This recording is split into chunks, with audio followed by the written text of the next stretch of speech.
Hi guys, thanks for watching. I'm getting hundreds of views on these at the moment, but I only know a few dozen people that are watching it. So if you're watching it and I don't know that you're watching it, let me know, because I'll be really interested to see who these people are, and give me some feedback. If there's something specific you want covered, or that you're just enjoying the content, that's great. Some feedback would be appreciated. So where I'm going at today is I've looked at the October results for the Institute stats that came out this week.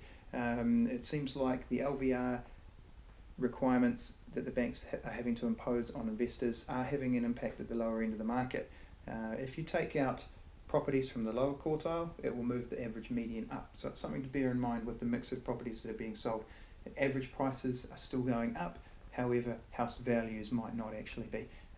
So where have we seen that? On the North Shore, we're down 11% in volumes on a year ago, but in Waitakere City, they're down 22% in volumes on a year ago.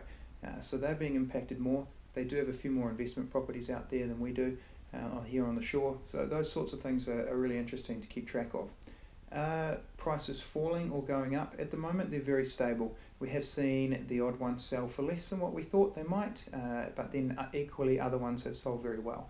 The market's very stable, and part of the reason for that is that we didn't get the spring influx in listings that we normally get.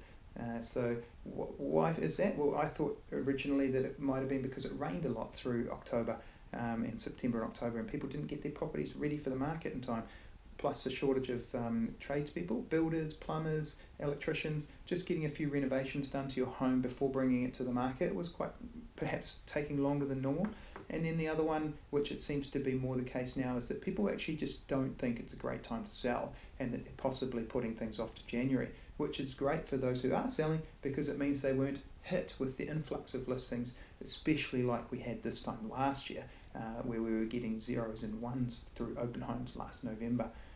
Things are a little bit better. People are still able to sell, and for about what we think their home's worth. So that's a good thing.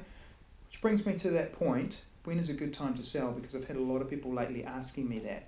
Now, if the perception is that there's less buyers around, that property prices may be falling, if that's the perception, then people will decide not to sell, because they'll think, well, let's hold on till the market's a bit better. But then let's say you hold on and you wait, and the buyers are back in the market and there's a lot more positivity, prices may be starting to edge up again.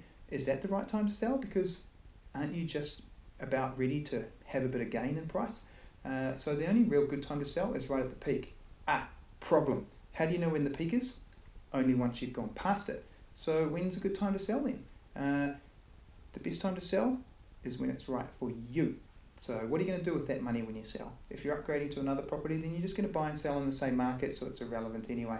If you're, it's up to you. You're going to have to assess for yourself when is the right time to sell. And shoving it on the market right before Christmas in a rush might be a good thing to do, because then you sold before Christmas and you can spend your holidays or whatever moving on. Or might be too much of a rush for you, and waiting till after Christmas might be a better idea, where you might have a bit more time. So everybody's different, and I'd suggest just assessing what works best for you, because you're not going to be able to predict the market.